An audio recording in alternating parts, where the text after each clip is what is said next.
Greetings, everyone. Your cartoonist pal Stan here for another episode of 50 Years in the Dungeon. It's a live stream to celebrate the 50th anniversary of the game of Dungeons and Dragons, which I have worked on in various ways over the last 25 plus years. And I'm really happy to have been involved in the second half of these 50 years, and I want to celebrate all of them. So I'm going back and reaching out to some friends and colleagues and some people I've never talked before to try and get him on here so we can talk about the game and celebrate it, enjoy it with you. And while I'm doing the interviewing, you may know I am also doing. I will be drawing a cartoon homage to a classic piece of D&D art, and I'm taking each episode. We're moving 1 year further along in the history of D&D. Last week we were in 1979, and I drew my homage to the cover of the original Dungeon Master's Guide. You know what? Let me pull that up. I can show that to you here. If you were watching online, you may have seen that I only got through the line drawings. Here is the final image. Not only did I color the Efreet and the Adventurers, I decided to put the background in.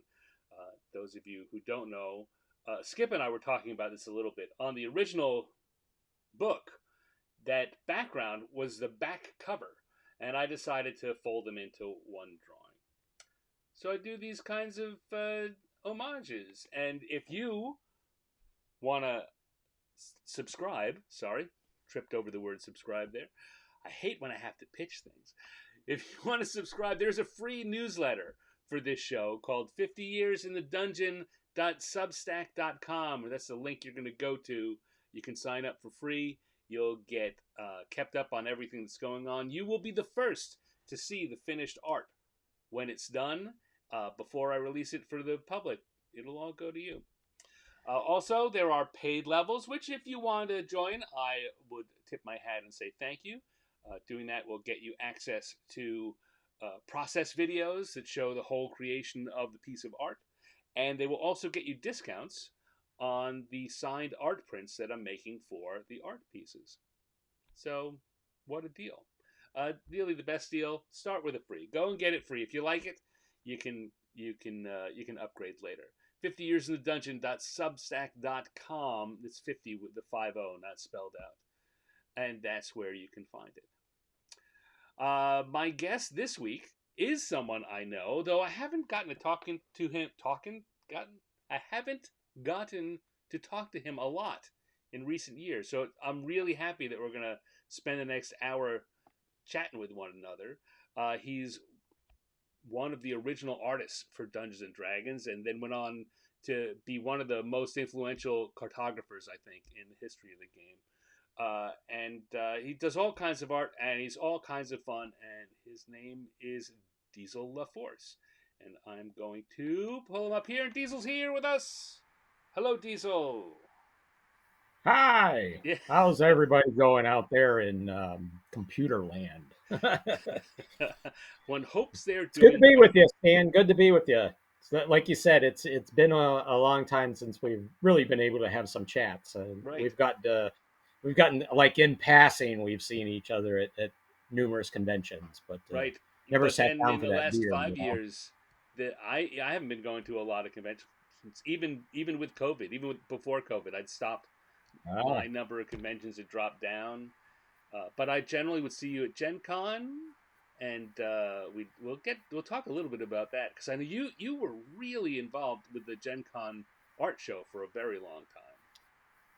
still am, still All right, am, good. and I got some things to say about that, but we can wait. Ooh, we love that. We'll have a little tea.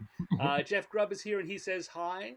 So is Joseph Wolf is here, and he says cool. So Yeah, yeah. cool, says Joseph Wolf, and Jeff Grubb says All hi. right, Jeff. Yay. He knows you too. Are you walking So, around in your robe today, Jeff? you know, no, I'm not even going to say that. That would not be fair. I had lunch with Jeff today, and he was not wearing his robes. uh, Uh, so, maybe slippers under the table. So Diesel, you are from Lake Geneva originally, right? Well, I moved there when my parents were. I was a teenager when my parents moved there, so I think I was 13.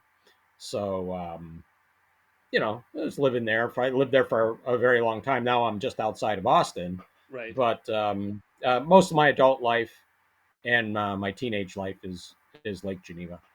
So, you know what? I didn't say. Why don't you, presuming that not everyone is as familiar with you as Jeff and I are, why don't you just give us a uh, quick rundown of who is this Diesel guy? Who am I? Well, I come from Pennsylvania. Jeff knows that the Pittsburgh area. I was born on an island, Neville Island, in the Allegheny River. So I kind of like to push that out there. Not many people born on islands, So that's me on an island. But when I was 13, like I said, moved out to the Lake Geneva area, um, and kind of got involved in D&D out there when I was about 17, maybe 16, 17 years old, Right. um, which would have been 1976. So yeah, Yeah, very sounds early, about right. very early. Yeah. 76, late 75, 76. And at which time I had a good friend that knew Rob Kuntz, Uh huh. um, who did Blackmore and was Gary's kind of little right hand man for a while, quite a while.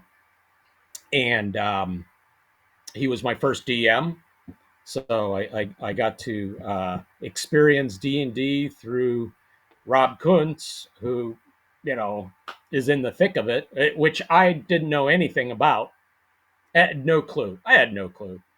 And then I ended up Rob and I were roommates for about a year after that. So I got plenty of D&D under my belt by that time. And then I got to work at TSR Right. eventually. So you came in. I mean, we're gonna go back and kind of plumb the depths of this. But the short version story of is that you came in, you were an artist and cartographer there. Well, I came in and eventually became an artist and cartographer, but originally I started out in the shipping department. Um, Okay, worked your way up. and worked my way up. Yeah, I had Dave Sutherland, who was the art director at the time, Right. heard that I liked to draw. And so he came down, and that's when the shipping department was under the hobby shop in Lake Geneva, Right. down there, right at where they took over the Claire Lounge, the Claire Hotel Lounge, um, which had a bowling alley in the basement, and that was all tore up, and that was the shipping department. So Mr. Sutherland came down and asked to see some samples. He said, you got anything? I go, well, I'll bring you something after this weekend. I went home. I drew 3 pictures, um, 2 ink drawings, which were the first things I've ever inked in my life, and a pencil drawing.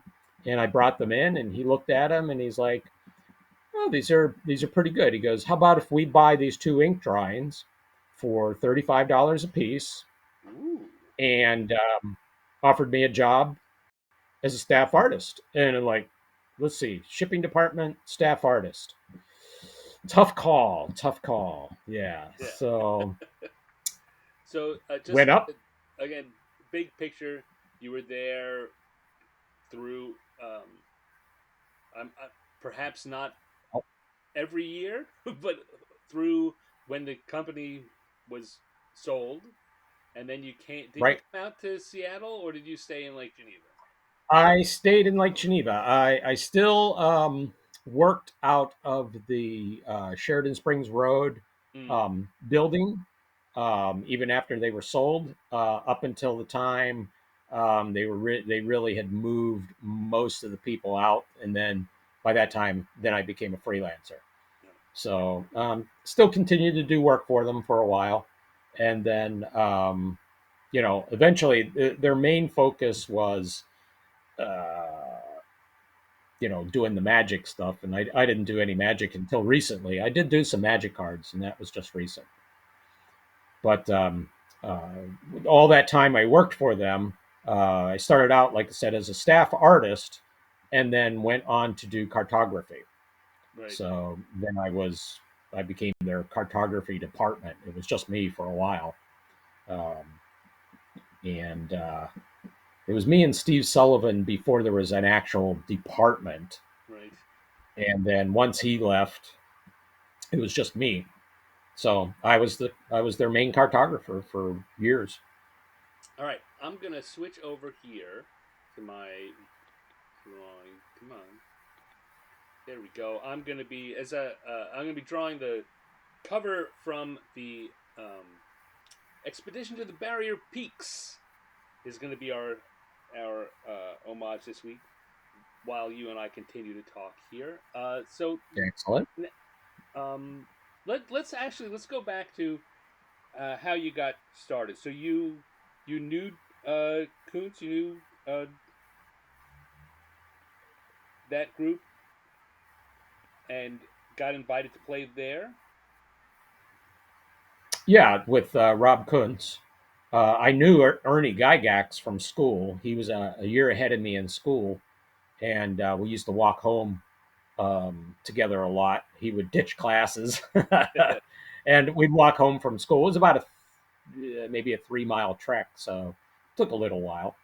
Um, and then uh, eventually he convinced. Well, when TSR moved from their William Street, I think it's William Street they were on, that location, the house, to the downtown building, I kind of helped them move a bunch of stuff only because I knew Ernie, Right. and from that I kind of got noticed a little, and that's how I got my job in shipping.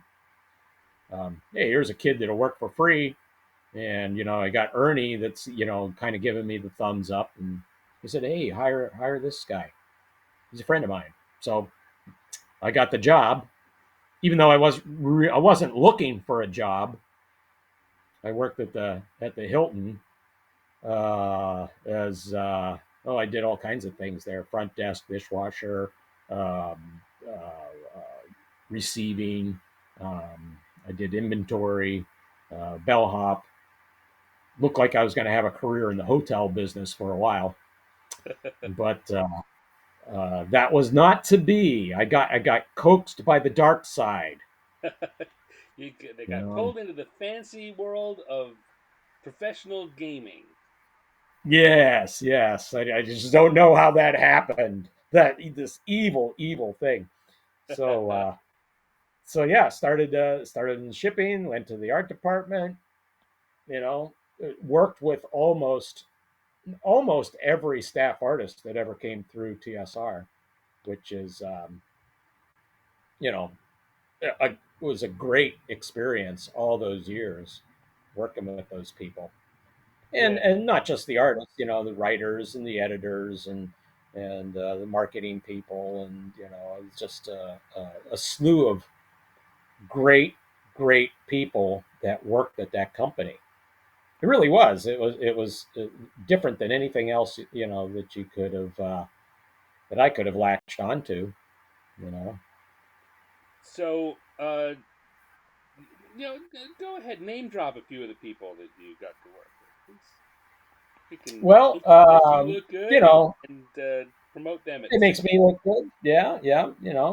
Well, let's see. As far as the artists are concerned, you had Jeff Easley there, and Larry Elmore, Errol Otis, who you're trying to emulate here. time. Uh, and doing an awesome job. It looks like. Tell you what, Um, well, that's I know a lot of Errol. people. That I in know fact, that's Errol how Otis. Errol would start his drawings. Um, let's see, Jim Holloway, who I Hmm. think is kind of been an underrated artist at times. Of course, Dave Sutherland himself, Tim Truman, Keith Parkinson, Bill Willingham, Jeff D. Uh, Eladin Elrohir, if anybody knows that name. Now you're getting obscure. Yeah, he did the Divine Right, and the Knights of what was it, Knights of Camelot game, and the Boot Hill cover. Um, he wasn't with us real long, but he was there. I never got to work with Trampier. He had left not too long before I got there. I Yeah. knew him, I had met him. Um, it's not like we were friends, but I had met him. I hung around the TSR a little bit before I'd ever been hired on, so I was aware of him. I never really got to work with Tom Wam either, although I know him. Yeah, Um, when I was chatting with Jim Ward a couple of weeks ago, we of course were talking a little bit about Tom. I actually have never met Tom. We've been in the same room lots of times, but I've never actually managed to get wow, to a conversation, or even adjacent to a conversation that he was with. He's too popular, man. yeah, he is popular. His cartoons are great too. Yeah. Guy's got a Oh great yeah. mind. I love his stuff. One of my favorite games to play really is Awful Green Things I was from about Outer to say it's Space. got to be awful green things. Awful Green Things. I have a friend that Chris Arneson. He does a lot of stuff for Dungeon Crawl Classics right now, and every time I've ever played him, I beat him, and it doesn't matter which side I take. I just beat the snot out of him every time. Um, So before we came on air, you showed me that you have something there uh, that you were just talking about. You say you did three original drawings for Dave Sutherland when he asked you about them. That two of them went in the DMG, but there's a third one that's never been seen anywhere. Never, it's never been seen. I might have had it at one convention Right. at some point. Let me Well, grab it. kind of Let's see. never, but most people You have know, not seen this. and so this is like everybody knows who Frank Frazetta is, and let's Yeah. see if I can show you my Frank Frazetta here. Let's see. This is going to be a little difficult, but Oh, that's good. there's That's good. a Yeah. creature there. Yeah, you see that creature? He's going to get that guy. And he's like, "Oh no, there's a ugly thing up in the rock."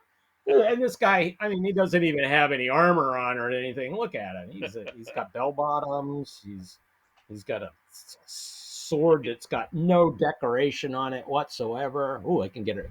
The creature though came out. I like my creature. Yeah. He's all right. You know what? I should redo this drawing. You should Make a look. print. Look at what I'm doing here with the redrawing. It's now that's Yeah, I should been redo part of this the. and make a print of it. I think that's a good idea. Oh, you know what? I'm going to take advantage of the fact that you said that and re-emphasize that if you like these homages that I'm doing, if you are a subscriber to that newsletter that I mentioned earlier and will mention again later, uh, you have the option to buy prints. I'm not going to make these prints available to the general public. So if you want to get prints of any of these homages, the way to do it is to subscribe. And like I say, that's free, so it's not a big ask. If and Yeah, again, I so think that's something I'll do, Stan. good idea. I'll subscribe. There you go. I think you'll like Yeah, it. I think so. I like the drawings you do. Thank you very much, man. I like the drawings you do. Tell you, I when I first got to TSR, and I was the first time I came in as an editor, but Hmm. knowing I and the company knew that I was also a designer and that I was going to move that way. And the first projects I got to design were for the Dragonlance Fifth Age, and we had those maps that were Oh, combination maps and illustrations, and we got to work with you, and you did some really gorgeous work on those. I mean, I was already a fan of yours, but that cemented it. yeah. Well, thank you. Yeah, that was that was really cool coming up with the drawings to go on the borders like that and make them more uh, try to turn maps into more of an art form, Right. rather than just a static map that just just conveyed information. So then I decided, hey, I think I'm gonna. I think the first one I did was Gold Moon was sitting on a rock, and there was a dragon kind of leering over, and I remember Sue Wineline, Yeah. Sue Cook. When I did the drawing on there, and it was just the drawing, I hadn't completed it yet. She was upset because of the way I had dressed Gold Moon. It's like, oh no, Gold Moon would never dress like that. That's sleazy. It was kind of, yeah, it's kind of nightgowny kind of thing. So I didn't have any problem changing it, but I didn't know what Gold Moon was supposed to look like. Well, So that's what sketches are for. To that is what find that out. sketches, that's what approvals are for. But um, it was oddly enough, it was not something that was in the art order. We'd get the art orders that told us what to do, and all I got was just raw maps, just hand drawn maps, and had to turn them into something. And thought, it'd be kind of cool to put like something on the side here, Right. start making these look cool. And it's kind of how that started, really. That became a feature. We Yeah, wanted and then it all of became a all of feature. our maps to have that. Yep, yep. It's just like with Ravenloft when Dave Sutherland, did the three-dimensional kind of cutaway exploded view of Strahd's castle. Right. And then that became the thing. It was like, whoa, look what we can do. Now we want them all to be like that. Oh, geez, Dave, what did you do? You created so much more work for us. Thanks a lot. I had Because someone those who weren't easy. I had someone who posted when I said that you were going to be a guest. They were saying how influential you were as a cartographer and how much they loved your isometric maps. Yeah, and it wasn't me that started that. That was Dave Sutherland. I did my share of them, but he's the one who kind of pioneered it for us. So kudos to Dave. I'm not going to take the credit away from him. Well, I mean, sadly, he's no longer around to argue with you about it, so that's extra kind. Yeah, exactly, exactly. Oh no, credit where credit's due, man. You know. Now, one of the things I was kind of influential in Yeah. um, was kind of standardizing all the. Oh, I don't know if we're still there or not. Looks like. Looks like we're there. Okay, I'm just froze up on this side, but I'll keep talking then. Oh, Um, uh, I was standardizing the map symbology. right. So, all the icons, we would get, as we got maps from the designers, a lot of them had their own iconography that they would use, and sometimes it was a little confusing as to what we were looking at. So then I decided it would probably be a good idea to just do like standard keys on a piece of paper that we could hand out to you guys, Right. and then everybody's working off the same page, right? Everybody's got the same idea going. So kind of standardized all that, and then try to add as many new symbols that I could come up with in my head to add to that, so that people didn't have to come up with them on their own, Right. and so I kind of helped standardize that between the designers and the cartographers. Of I course, mean, at the time, interesting as you say that has a huge influence in that what TSR did then became what everyone did, and now a lot of the symbols that you you standardize have become industry standards, Yep. and Yep. no one ever says thank you. No, no, I think they do, but only when I tell them the story. Well, we say thank you, Diesel. We say thank you. Yeah. Yeah, your camera had been frozen for a minute, but you are back live. We never lost your audio though. Excellent. And Joe Okay, because and that's Joe the important Joseph part. Wolf says thank you, Diesel. Very, very welcome. um, Now, one of the things you can see too, I'm just going to kind of point this out, sure. is my awesome, Oh, you're awesome wearing one of the TS. TSR shirt here. I've still got Yep. one or As you two can of those Do around. you So have? Yeah. I was, I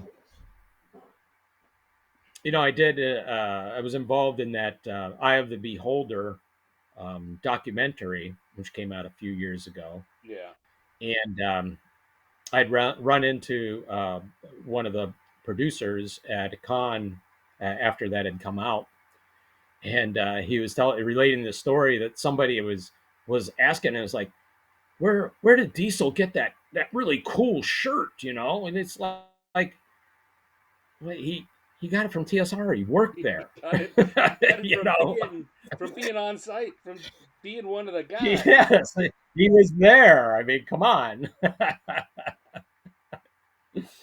Oh, but one of the bennies, one of the bennies to be in there. Got my Is Gen it Con hat on. so? What were some of the early products that you worked on? Well, the earliest one was C1, the what is that called? The Shrine of Tamochian. Is that what it's called? Something like that. Um, I never know that them. was yeah. That one that was a Harold Johnson uh, Right. um, module, and I had done illustrations um, for the tournament version that they used at Gen Con, that Gary had used at Gen Con, or I guess Harold would have used it. Um, and that was my very first published stuff. The first stuff ever was bought from me was for the Dungeon Master's Guide that Sutherland had bought from me when I was down in the shipping department just before I came on staff. Right. And those didn't appear right away because they were like 2 years behind in getting that product out. People were chomping at the bit. It had been promised, years earlier, and they were still working on it. So I my was first one of those. drawings were published for another, probably at least a year, you know, Yeah. after they were bought from me, which was kind of odd. And then I think I did the map for what is it, the wilderness, what is that, B1, what is that called? Um, Yeah. into the Into the wilderness. Is that wilderness or the something yeah? like that. Yeah, kind of horseshoe map. And then Hidden Shrine of the thing I like the best is the stuff I did for deities and demigods. Yeah. So I had a What slew of work in there.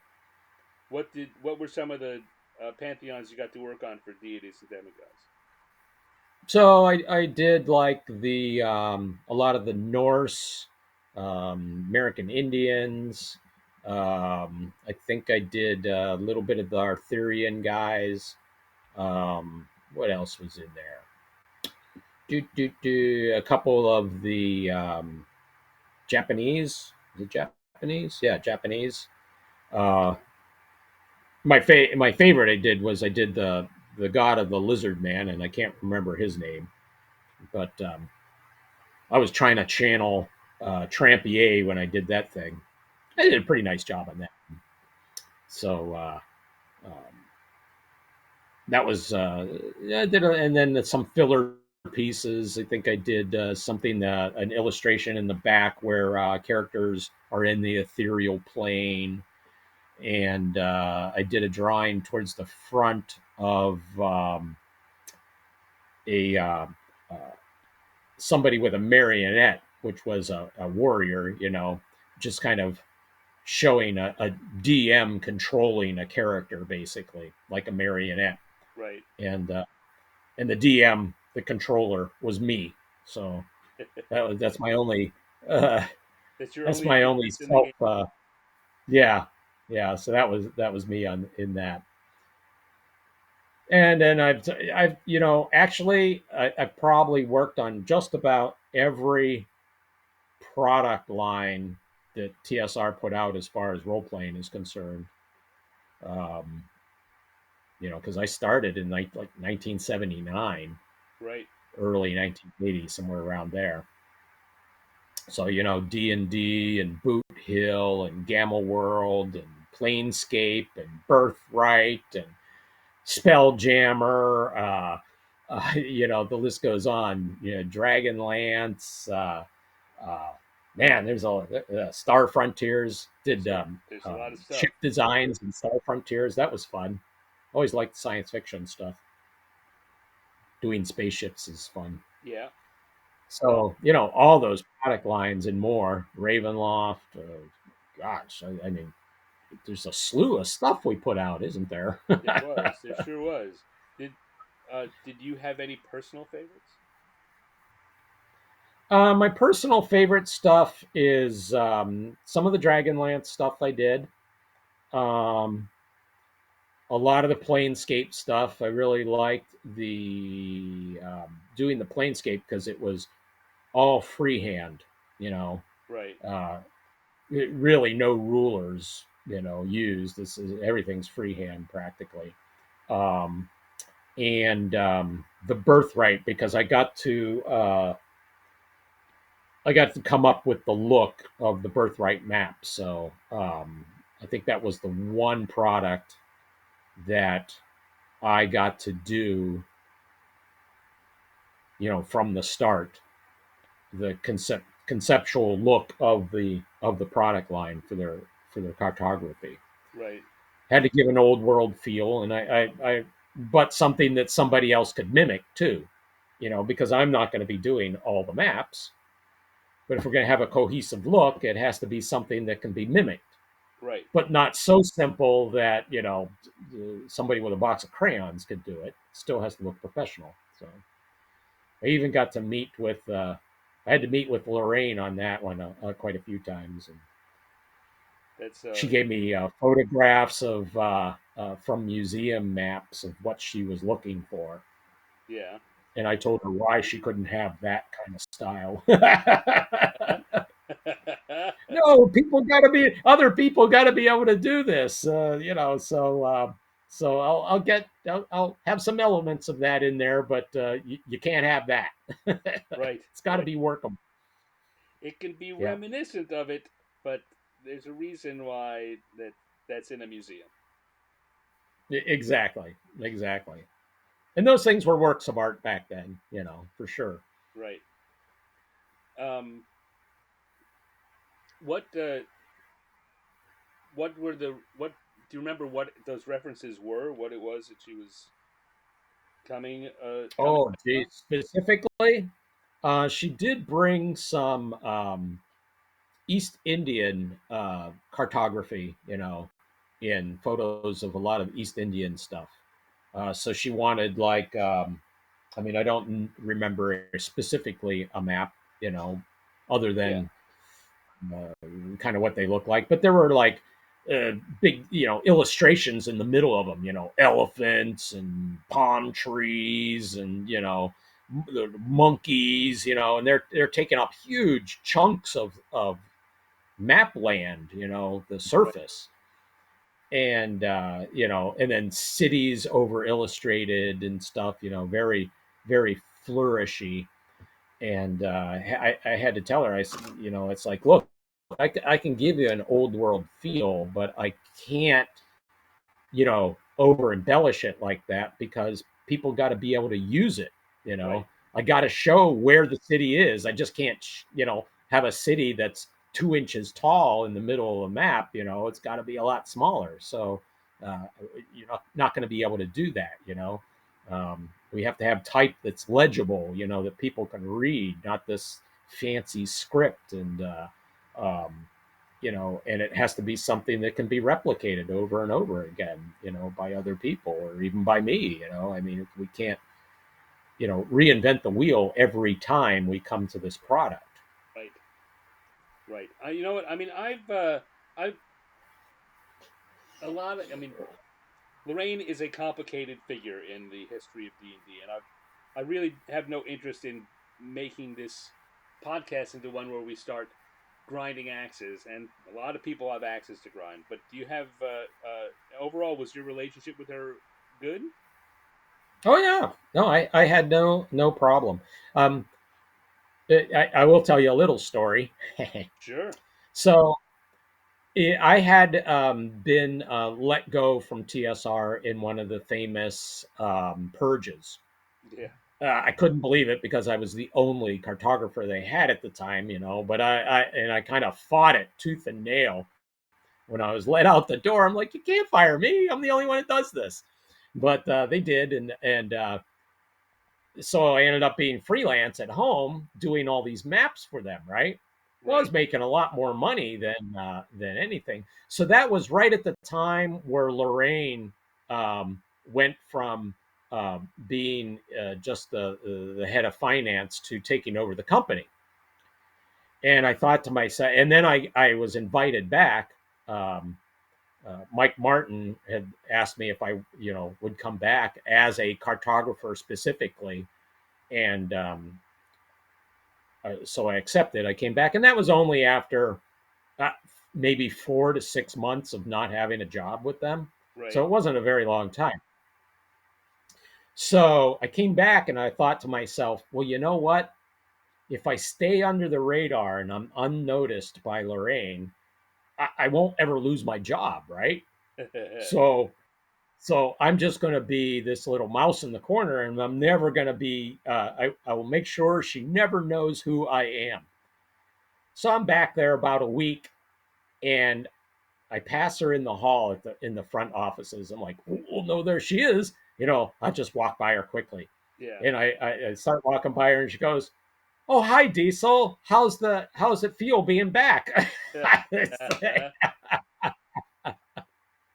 But no, my experiences were fine with her. I had a couple meetings with her here and there over different products, and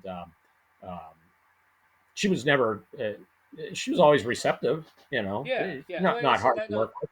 I don't want to dive too deep into that. I'd say I know people who had great relationships with her. I know people who had terrible relationships with her, and I know a lot of people kind of like you were describing, and kind of like me. I had almost no interaction with her. I got to Hmm. hear about it, and I got to occasionally see her at large meetings, but I think there were only two occasions where I actually exchanged words with Lorraine. Um, Yeah, so I yeah. always find it fascinating to talk to some of the people who had more opportunity to. Yeah, and I'm not one to, and certainly in an interview, I'm never going to uh, tell you deep, dark, dirty secrets of anything. It's just, that serves no purpose. So, I'm all about the good times back then. Right. I overall, um, I had a great experience working there. I loved most of the people. Um, you couldn't get a better group of people for the most part together that are creatives that aren't tangling with one another constantly, right? Right. Some creative types got such huge egos that they get bruised so easy, and we didn't have a lot. There was a little bit of that, but by and large, that didn't happen. You know, um, everybody, most people respected other people's views of things. Right. Even if they didn't want to do them, you still had respect for them.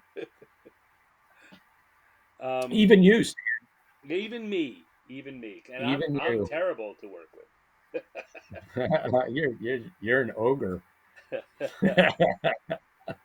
Most of right. those So editors, right, Mister Grubb? yeah. Um, yeah. designers. Oh, but Uh, no, I had a great experience for the most part. One or two people may be a little problem, but generally, I loved working there. I loved going to work every day. You know, right. uh, being paid to do things that you like to do. Yeah, Yeah, there's nothing better.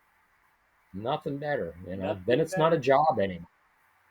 Um, so we, you know what? Before I was about to go over to the art, the Gen Con art show, but before we go there, the other thing I remember in the first few months that I was there was heading into the fall, and you were tied. You and Don Murin were famous for the Halloween parties that you would throw. Yes. Is not. I mean, it wasn't officially TSR, but that's where we all went for our Halloween It, parties. yeah, it was close enough. Yeah. Yeah, I like to. So the Halloween parties were always at my place, Yeah, um, and Dawn and I were, great friends, and so I don't know why we decided putting these things on, but when we did, I would take all the furniture out of my living room, my downstairs living room, yeah, and I bring in hay bales and brought in, branches, put in, colored lighting, green, red, orange colored lighting. I had a black and white TV that I brought in, and I put a piece of ruby lith over it. And I would, on the VCR, I ran old monster movie trailers, yeah, and um, which I always love those things, and sometimes better than the movie. Um, yeah. so I'd run those, and then people would bring food, right? And there'd be lots of food, and of course, a little bit of drink. Just Um, a little. and I remember one year we had somebody had invited some owners of a bar, a downtown bar, and they came in, kind of looked at what we had, and they said, "Oh my God, would you decorate our bar next year for Halloween?" And I'm like, "Yeah, we might do that," but they went out of business before that happened. But they were impressed. And then, of course, everybody came in costume. Um, and we had our costume day at work as well. Right. You know, that's why I kind of ribbed Jeff Grubb about being in a robe, because he came as a uh, writer to the dressed at Halloween as a writer with just his robe on, his lounging robe. He might have had pajamas. It's kind of like a sumo looking thing under it, I guess, or a kimono looking thing, and a robe. This is kind of a fluffy robe, if I remember correctly, and slippers, and he had post-it notes all over himself. So that was his costume one year. So, and I always had fun with my costumes. I loved. In fact, the beard I have now. The reason I wear a beard like this now is because one year I was a mad scientist, and I grew this beard for my mad scientist costume, and I just kept it. So, I think that actually might have been the first year I was there. I remember you in that mad scientist outfit. yeah, I had taken ping pong balls and and I have them painted little eyeballs on them, irises and such, and I stuck them behind my glasses so that I had like this bug eyed look. I made little holes in them so I could see out of them, and that I was like that all night long. It was I awesome. had, huh? It was awesome. Yeah, I had. So Rob Rupel was at that party, the artist Yeah. Rob Rupel, Who and who went on to one work of the for things Disney I've for. done. Yep, yep. One of the things he worked on Mulan and a couple other things. Um, I had a big stein of beer, see through glass, Right. and I had taken green food coloring, and I put a couple drops of that in my beer, so that it looked like I was walking around with like, some concoction because I was a mad doctor, and I'm drinking this stuff. Oh no, it wasn't a beer. It was I had it in test tubes Hmm. and a beaker, and I was drinking beer out of the beaker in these little test tubes. And Rupel saw that, and he's like, uh, he goes, "What are you drinking?" I said, "It's just beer." He goes, "It's green." I go, "What?" He goes, "It's green." No, and I hold it up, and I'm like, "Well, it does kind of look green." He goes, "Did you wash that thing out?" I go, "Well, I don't know what was in here, but what?" And then I take a swig, and I go, "It tastes all right." He just went off the rails. Oh man, I love doing shit like that. You're a bad, bad man, and we love you for it. Yeah. Um, all right. So, how is it that you got involved with the art show at, or just tell us a bit about how you were involved, maybe how you got there, and any good art show stories, because I know you have to have a few of those. Well, I guess I probably do have a few. Well, the art show started out with um, Larry Elmore. I think his maybe his second Gen Con. He said, "You know what? I've been to conventions before, and they have art shows. We should have an art show." So that's kind of how that started out. Larry kind of pushed for it, and it started in a racquetball court over at the um, Parkside, and um, it was just chairs in a racquetball court with artwork, you know, on the chairs and on the. People came in to see the artwork that way, but it developed into something much bigger, and eventually, we started having like a full gallery with and we'd set our tables up outside the room of the gallery, and we'd do drawings for people. People could order drawings from us, and so they'd come up and they go, "Well, I want my character, I'm an elf, and I have a bow, and I have boots of speed, and whatever," and they describe their character, and we draw their character for them. And I think we were charging like $20 or $25 for that. So I think the first year we didn't charge anything, and then I think Tim Truman got the idea that maybe we should be charging because we're doing way too many of these things. So yeah, we started charging like $25 a piece for them, and that really didn't knock the number down of pieces we were No, doing. no. No, not at all. So there's people out there that have these drawings. I've never seen any of them since we've drawn them back in the day. So it'd be interesting to see, if any of those ever pop up, you know, at some point.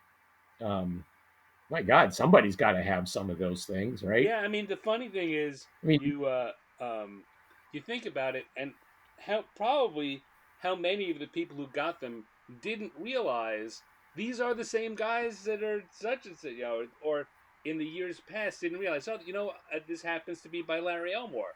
Oh, just I paid $20. This is by Diesel. Now you can't, I know, I never thought of that. I never thought about it that way, but you may be right. Maybe there's a lot of we didn't realize what we had. Hmm. Well, uh, we didn't think we were anything special, so thus the $25. Won't uh, charge that now. right, right, yeah. And people are like, $25. Can I do that now? No, no, you can't do that. No, no, not happening. Not happening. But I did see you were at a con. I did have a. I mean, you're at a con fairly often now. But I saw that you were doing some drawings um, for their charity auction, right? and maybe some for sale. Whose con is this? I don't know. Oh, I for just saw Gary you Con? post. I saw you post on this on your social I media about it. I did do. Oh, I just did a for total. What's it called? Total Confusion. Yeah, just outside of Boston. I was just a guest out there, and I did. I just did some doodles. I usually do a doodle on the back of my badge, Yeah. just because I want something on the other side, and I'll throw my name on there. I'll pen my name on there so people, if it's ever flipped, they can see it's still me. And so I, for my wife, I did like a winged cat, and then I did a dragon on mine. And my wife Lisa thought it would be a good idea to just put it in the charity drawing. So they had a drawing for $2. You could buy a ticket, and they had quite a few tickets for mine. So yeah, I did some without really realizing that's what I was doing. I did some little drawings for their charity, and yeah, yeah, I'll usually do something if I'm asked to do something for charity like that. See, You know. I'm catching up on what's going on in the chat. I've had my head down, as folks have seen. Let's Ah, see. Going way back earlier, Kevin Melka tells us that is definitely pronounced Moachan. ah. Moachan. See, Moachan. I've been told, I'm sure, but I don't live it every day. So Right.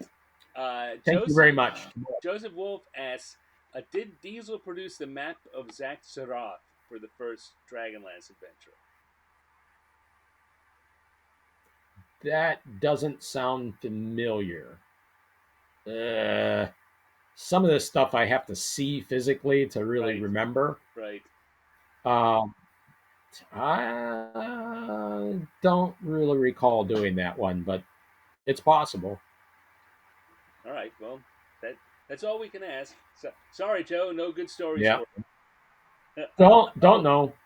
Lala is here or was here. I'm not sure. Hi, Lala. Thank you. Glad you could show up. Lala is a friend of mine from the Philippines who is also a live streamer and a crafty Very nice. person, as in she does crafts, not that she's sneaky. Although I bet she's probably sneaky too. Jeff She says could be crafty. his costume was as a freelancer, and the post-it notes were an excuse for why he was late.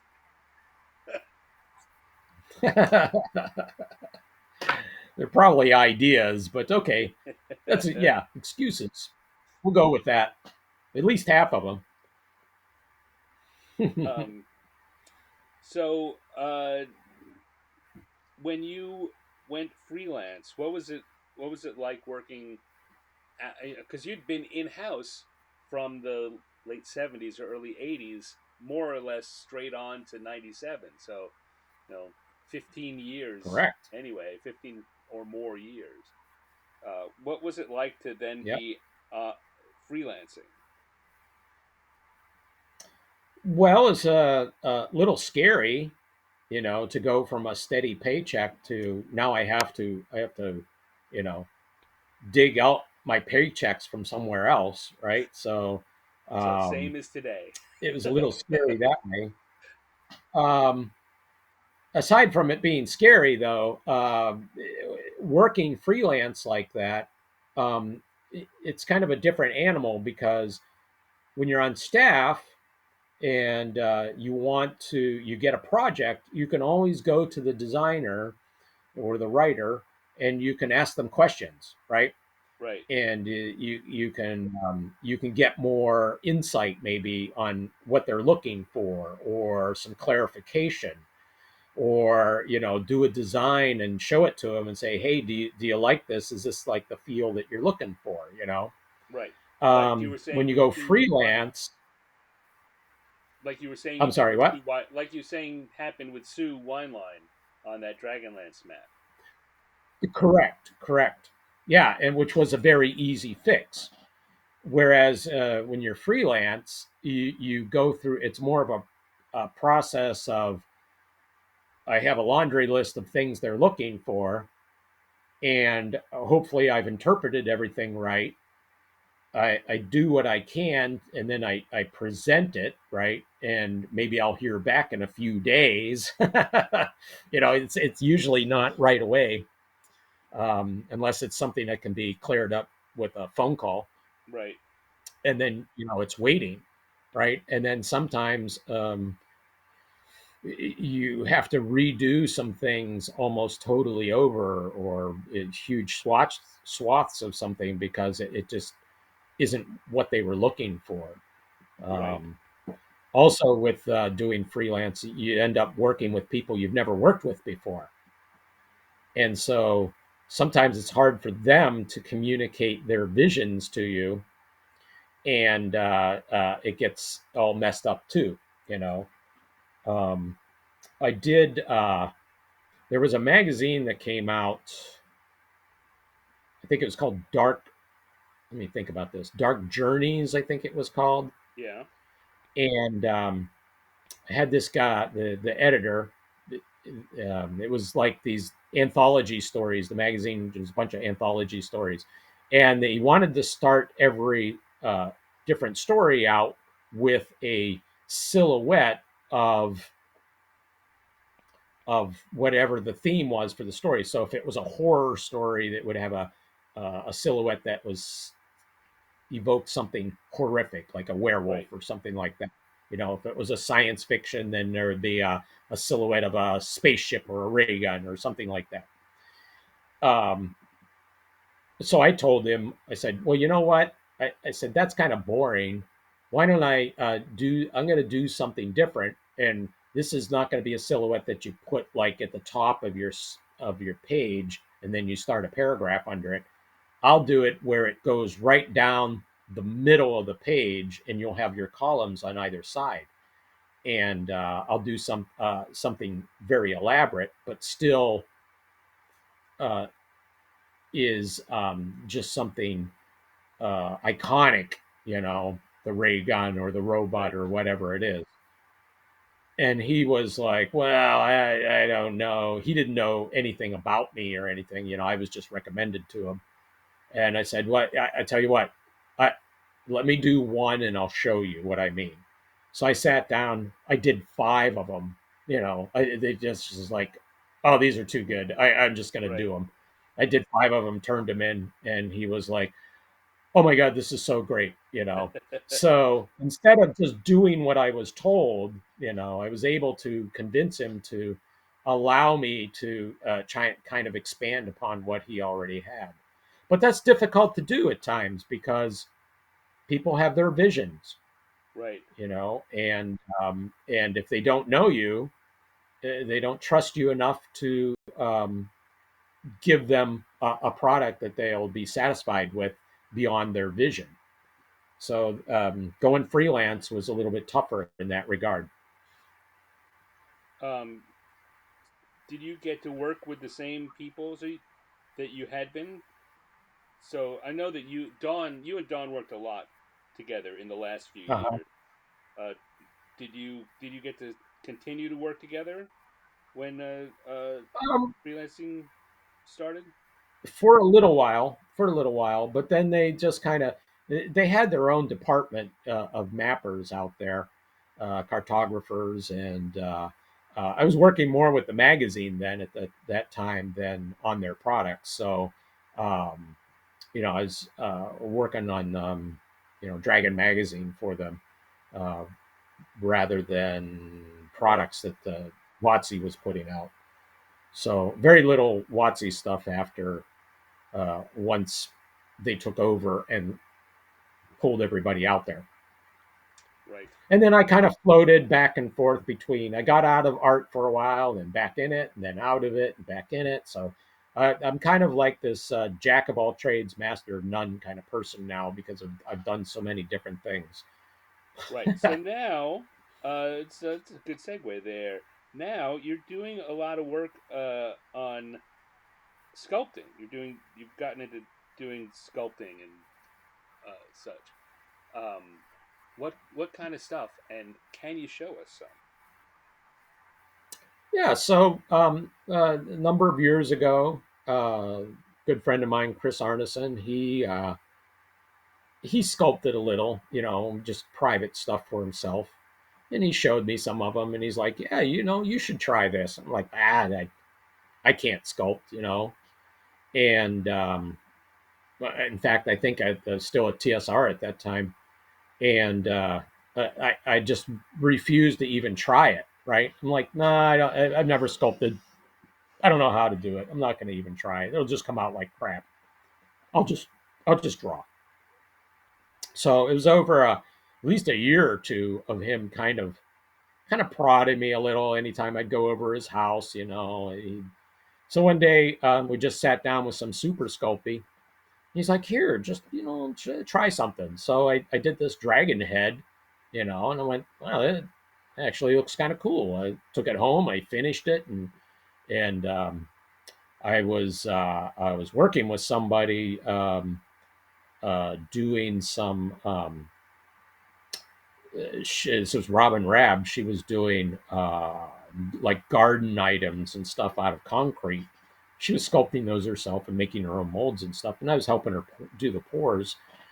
And so I kind of learned a little bit about mold making from her. So I was like, well, I'm going to make a mold of this and sell them at Gen Con, which I did. And I made these dragon pins out of, I might even have one here, uh, out of resin, and sold a bunch of them at Gen Con. And then I was like, wow, I really can sculpt. I'll sculpt some more stuff. So then I started sculpting stuff, and I do my own castings, sometimes in resin, but mostly in hydrostone, which is like a plaster of Paris and Portland cement mixture. Yeah. And then I'll do a wash of house paint on it and give it some color. And I take those around to conventions and sell them. And they got them on my website, artbydiesel.com. Um, There you and go. but I don't have prices on them. Kind of just have to um, Do you contact have me about Do you that. have anything sitting there that you And can?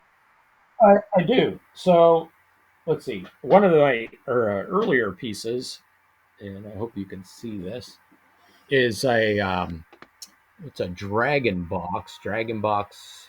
It's got this cool dragon on the top, and it comes Yeah, off like that.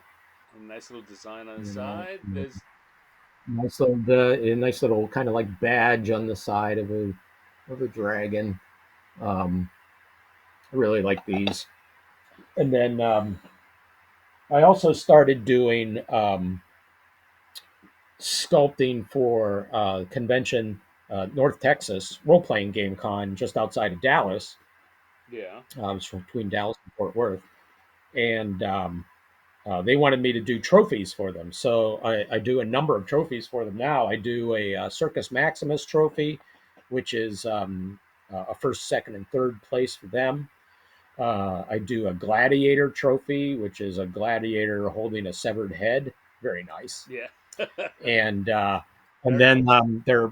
the last trophy, which I just did for them last year, is they have a Three Castles Award trophy. It's a writers award trophy, and that one is a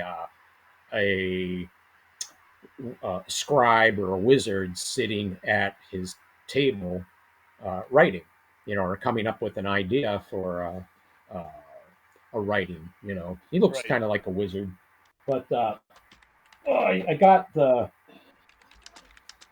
Now this is 22 inches long, and this is the Whew. Circus Maximus, which is a chariot race, Chariot racing game. Yeah. and that's kind of like a relief. Yeah, so it's a big trophy, and then if you Nice. get this is the first place trophy. If you get second place, you get the wagon, just the wagon.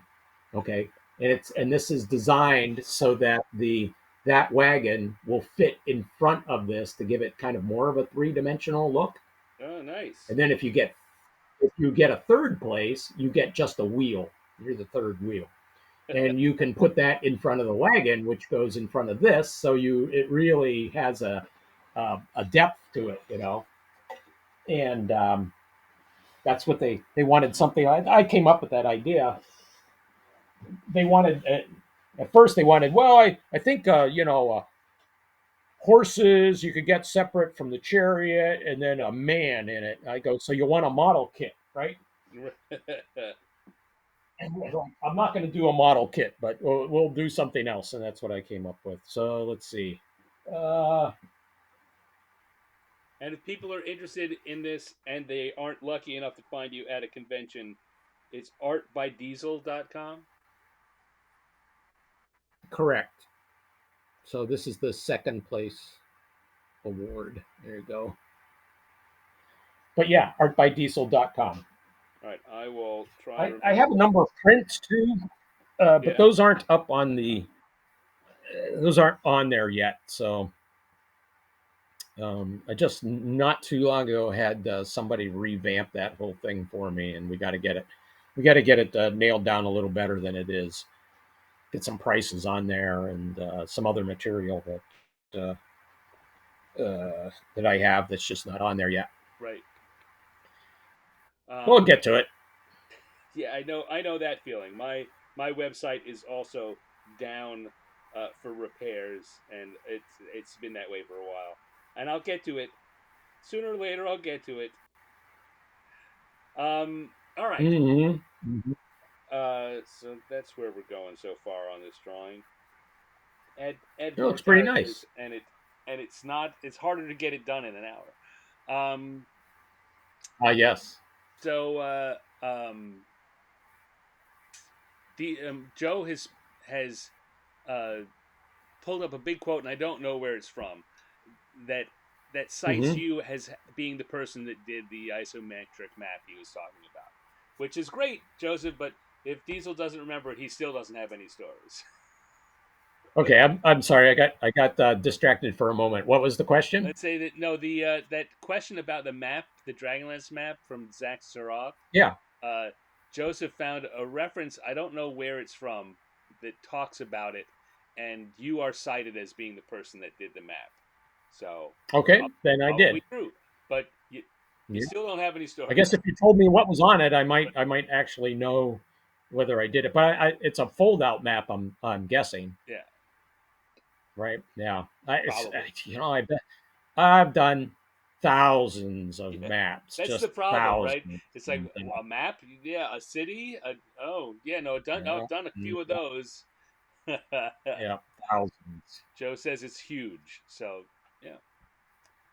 Um. All right. So Bring it to a con and I'll sign it for you. so what cons are you going to be at coming up? So Gary Con's coming up in just I don't know, what is that, Couple a weeks. week or Yeah. No. a Next week week. and a Yeah. half, something like that. Yeah, so I'll be at that one. Um, and then in June, the beginning of June, is North Texas role playing game con, Yeah. and I'll be at that one. I've been at that one ever since the first one I've been to, so I really like that con a lot. It's a well, all the cons I go to I like, I guess. That one's pretty small. I guess it's maybe 800 people or so. It's not a very big con, Right. No. but That's you know, a lot of pros like to go there. A lot of pros like to show up at the Gary Con as well. it's Um, definitely a good place and then to meet the folks that make the game and made the classic versions of the game. correct, correct. Now at Gary Con this year, I believe Errol Otis is going to be there, and he doesn't do all that many conventions, from what I understand. He'll be there. Easley will be there. Elmore will be there. Me, Jeff Butler probably. I think did I see Darlene would be there? I'm not sure if Darlene will I be there. think Darlene. I think I saw Darlene's name on the list. Yeah, I think she's going to be there. Um, I mean, it's always good to see those people. You know, um, Old it's homage. funny. You could go years without seeing somebody, and then you come across them like Jeff Butler or something, and it's like it was like yesterday. Yeah, I just saw you yesterday. And we have a great time together. So And then after that will be Gen Con, of which I will be in the art show. That con is so hot, so big, 60 to 80,000 people, somewhere in that Yeah. range. Yeah. And yeah, the only place I am is the art show. So That's where you're going to find me. are you Sometimes still you can helping find out? me. Are you still helping Am out I people doing at the what? art show? Yes. So I have a table there, um, where I sell my wares, and usually it's my wife that's running my table, and then I help with the run the show. So it's run by Barbara Fisher is the head of the show, and then I'm like her helper. I think I've been working with her for 18, 19 years, something like that. Yeah. So it's just a great person to work with. Um, I got a story about that. If you want to hear that. Oh yeah. We like stories Okay, here. the story. Okay, so when WotC had taken over TSR, they of course inherited Gen Con to go with it. And so that first Gen Con that was WotC's, I was running the art show, and so they kind of let me do my own thing. They didn't know how to run a convention really, Right. and but there was somebody they kind of had there that was kind of overseeing me. I guess is maybe the right way to think Yeah. about it. But we butted heads. Um, we were working so hard in that art show. We That's when we used to do bag checks, and the people that I had working with me were just overworked, right? Overworked, and they weren't. Nobody could get a break for lunch or anything, and so I just grabbed a bunch of money out of the till. I gave it to Michelle Vukovic, who used to work for Dragon Magazine, came in, and I handed her a bunch of money. I said, "Here, go buy us a bunch of pizzas." Right? And this girl, she got wind of that. She was all pissed off about it, right? But I said, hey, I talked to Peter Atkinson, and he thought it was a great idea. So too bad. So she tried to chew me out, but I was backed up by Peter, which was nice. But back in those days, when they acquired Gen Con, I had worked that year, and then they gave me. They said, "Well, we're going to give you somebody to work with," which was this Barbara Fisher. Mm. She used to work for WotC back before they bought TSR, and was no longer working for them. But they wanted to hire her to work at Gen Con, Right. and so she was. They told me, "Well, just show her the ropes and show her everything you do." Well, I took that to mean, okay, well, you show her everything and then you're done, right? Right. So I was like, okay, I see the writing on the wall that, I'm not an actual employee of theirs, so they probably don't want me around. So I showed her everything I did. I knew her for the 4 days, 4.5 days or so of Gen Con. And after the convention, we worked really well together and everything. I'd only known her those 4 days. After the convention, they came to her and they said, "Okay, we want you to run the art show from now on, and Diesel's out. He's just we're not going to have him anymore, right? He's done." And she said, "You know what? Diesel was so great to work with, and he knows everybody there, and he's been doing this for years. Why would you get rid of him?" She said, She refused to do the convention without me. Wow. She only knew me for those 4 days, and so we've been friends ever since. We've been doing the show together, I don't know what was 70, 78 or 79, something like that. 90, So 97 or 98. or 90, not 70, yeah, 90, 98, 99, somewhere around there. So been doing it all these years with her, and it's been a great experience. We've had a lot of people come through there, Well, a lot of great that artists. kind of, It's amazing. yeah. She's certainly that speaks volumes about her as a person. Oh, absolutely. Yeah. Absolutely. And she's an artist in her own right too. She's got she does her own stuff and out in North Carolina. Is Yeah. that right? Asheville. Yeah, All Barbara right, so Fisher. we're over an hour, and I don't want to keep you too long. Let's switch gears a little bit and just kind of talk about this. I mean, the reason I started the show is it's the 50th anniversary of D&D, and you've been around Oh, with the game a lot of those years. What besides E. yeah, besides feeling old, what is what do you think about this 50th anniversary and what D&D has evolved into over the time that you have evolved into what you are? Well, I tell you, back in the earlier days, TSR was trying to get D&D more mainstream, right? Right, Um, as we we were working with Random House, and we were getting into KB Toys and Walden Books and Barnes and Noble and Toys R Us and stuff like that, and trying to get into some ma and pa stores and just trying to get out there more. I always thought that role playing games would just be a niche market, right? It would never get beyond a kind of like hobby status, right, that it would always remain. You're only going to get so many people, and that's it. You're never going to become this huge battleship of a company. Your products. You're just never going to get that kind of audience. right, Um, Lo and behold, I mean, once Magic hit the gaming industry, that kind of, for some reason, seemed to break out all that gaming stigma, I guess, because I always thought of gaming, anything that got complicated would never become a family game, right, right? Families aren't going to sit down and play these complicated things. They want to see things that they can learn in 10 minutes and play for an hour, and then they're done. you know. But I got proved wrong. You know, gaming just soared. I mean, once you had PlayStations come out and stuff. I mean, video games really kind of helped that too.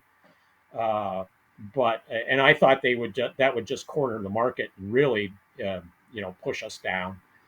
But no, if anything, we were able to springboard off of that.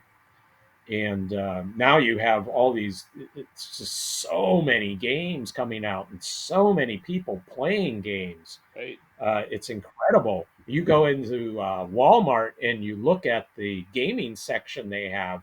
It's amazing what they got there. Yeah, The variety. It's just not your aggravation and trouble and monopoly. I mean, you're getting some really. You got Gloomhaven in there. right. Which is an amazingly dense, you know, packet of stuff. And at Walmart, really? It's just, I'm just floored by it anymore. And the amount of games you see when if you go to Gen Con and you go to the exhibit hall, it is unreal the amount of games out there, and the beauty of a lot of them too, and the mechanics. How many different ways there are to do things. I'm flabbergasted by it, and very happy to see it. I've been able to pull in a couple friends that I would have never thought would have ever gamed, you know, Right. because of all the varieties of things out there, and have been able to tweak them to a little bit more complicated now and again, and it's been great. So do you think you say that you're tying that to the release of Magic? Do you think that that is the point? That's where it happened, or that's what do you think has helped to make that jump so that now gaming is something that everyone does, and not just Trouble and Candyland and the stuff you pull out of the closet on Thanksgiving. Right. Well, I think video gaming had a bit to do with that, and video games got more complicated as well. Um, and I think Magic uh, kind of got this. It got a craze about it, kind of like collecting baseball cards or something, Right. uh, and people kind of can really glom on to collecting. People collect toys and cards and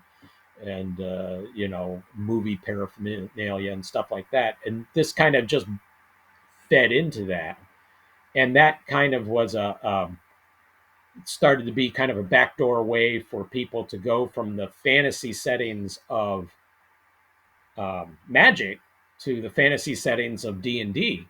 Right. People had heard of it, right? But now it was kind of like a gateway into it.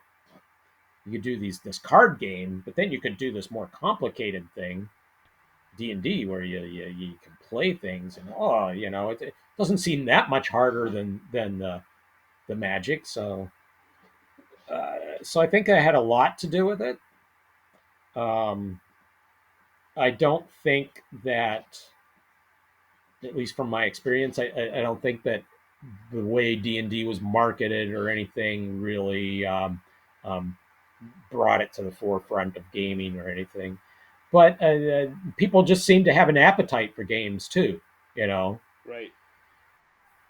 where you're getting Twister or Mousetrap or something. That was all for kids and stuff. But then those people like me in the 60s that grew up with those games, which was there was a big boom of games in the 60s, with those types of games.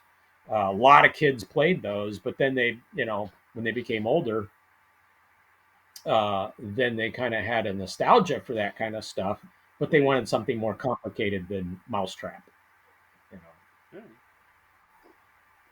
once they started, when you went back, and I'm sure you've done this, where you've gone back and you've played a game like that, Yeah. you know, and when you were a kid, it seemed like wonderful and Right. complicated. But when you go back to it now, it's just like, oh my god, all I'm doing is rolling dice, and I do Right. what it tells me.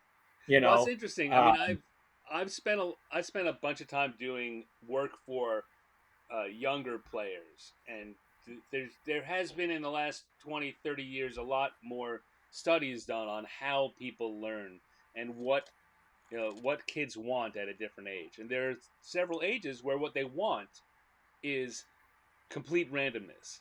They don't want if they have to think and do it and have a strategy, they just don't get it and they don't like it. What they want is that just trouble, or one of these other games where just roll the dice and if it comes out what you want, you win. It's not really a skill thing. right, right, And then they get into different phases where now they want something that is skill, and then they really want to be able to learn and master it. uh huh, uh huh, yeah. um Well, and the other thing about like things like D&D, um, there's a big resurgence and movies have a lot to do with this too, in the interest of fantasy in general, right? So, right. like when Lord of the Rings came out, there's this big interest in fantasy, and D&D is fantasy. I mean, that's what it is. So you can play in a Tolkien-esque kind of world, where people are running around in armor and they have magic and there's different kind of creatures that you've never seen before. Um, that would appeal to those people. Harry Potter, when the Harry Potter books came Right. out, and then were made into films, that had I'm sure a big influence in drawing people into D&D or D&D like games. You Right. know, because then you could adventure in a world that had elements of those stories that you really like to read. Yeah, And certainly. that happened with us too. Right. back That's in what the I was day. about to say. Certainly, one of the draws for D&D has always been, well, you like the story, but it you don't have you can't have any control over it. It's like, oh, they shouldn't have done Right. that. You should have done this. Now you can give it a try. Look, you can make your own stories. Right. But the stigma, one of the stigmas that D&D had back in the day was the nerdiness of it, right? Right. The nerd, and so to be smart and be a nerd, you were compartmentalized and stigmatized to a Yeah. degree, right? We the cool kids don't go with you, but Harry Potter, Lord of the Rings. Now, all Now of a it's cool to be a sudden, nerd. it's that stuff is cool, right? Oh my God, look how visually cool that is. It's cool to be a nerd. These guys really have fun with it. I want to have fun too, Yeah. So um, I think that had something to do with it too. I really do. So And at the 50th, one last thing, and then we'll here we wrap up. So we're here at the 50 years. What do you think? What do you think we're going to see next? Where do you think D&D is going to head off to? And I'm not looking for any big. Oh, 50 years from now, we'll be doing blah. wow. What do you think the road is? The next phase of development. Where's D&D Well, gonna? with the well, that's kind of hard to say. With the development of AI now being a big thing, um, once you start going down that road, and if AI really becomes something that people can use as a creative device Mm, along with role playing, then that stuff is gonna creep in.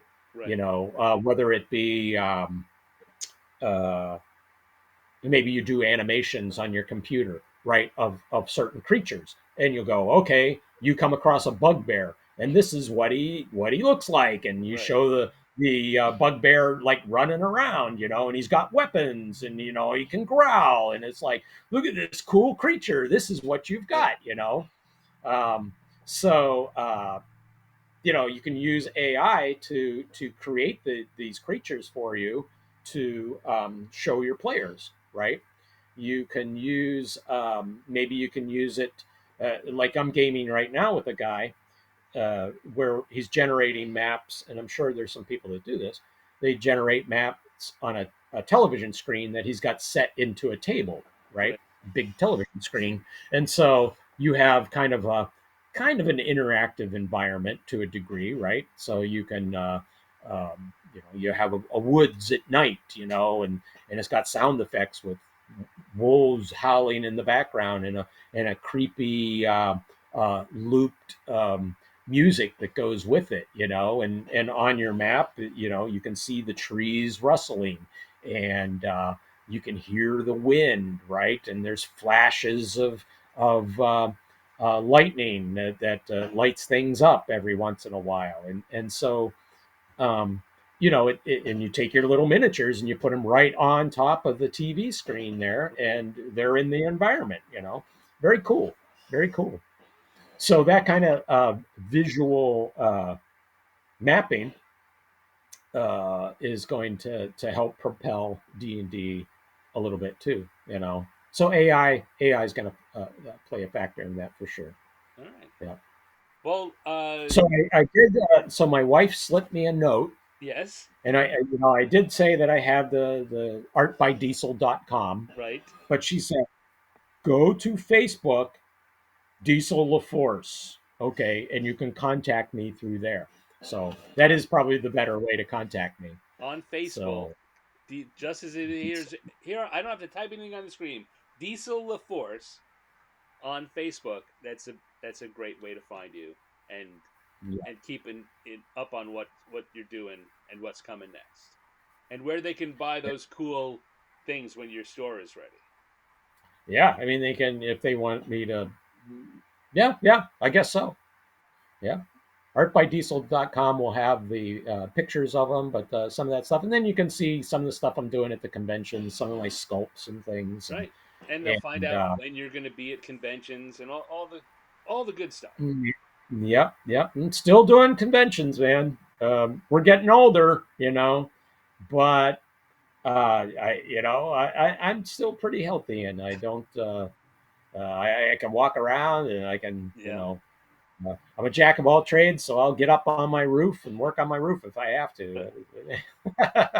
Well, listen, I'm not going to be at GaryCon, but I'm looking forward to hopefully seeing you sometime soon. It's been great chatting with you here. Hold on a second. I'm going to take you off screen and do the closing bit, and then Sure. just talk to you back in a second. Thank you for coming, and thank everyone here. It's before I take him off the screen. Hey, everyone, say thank you to Diesel for showing up and having a conversation with us. It's been a lot of fun, and maybe we'll have you back later on because I think that the fact is you and I probably could have talked for another hour or two and not run out Oh, of things to absolutely. say. I mean, yeah, I'm only touching on some stuff. Right, So, right. I worked there. What I say? Oh my God, all those years. I I mean, know.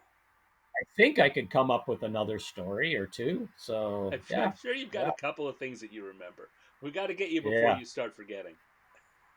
Oh, yeah. I will add, as we close here, one of the best seminars I ever did Yeah. was with um, Larry Elmore. Was Hmm. in Houston, and we had this seminar we were supposed to do, and we didn't even know what we were supposed to do. We just showed up, and there was no MC or anything. I was like, okay, well, what do we do, Larry? Well, let's just talk.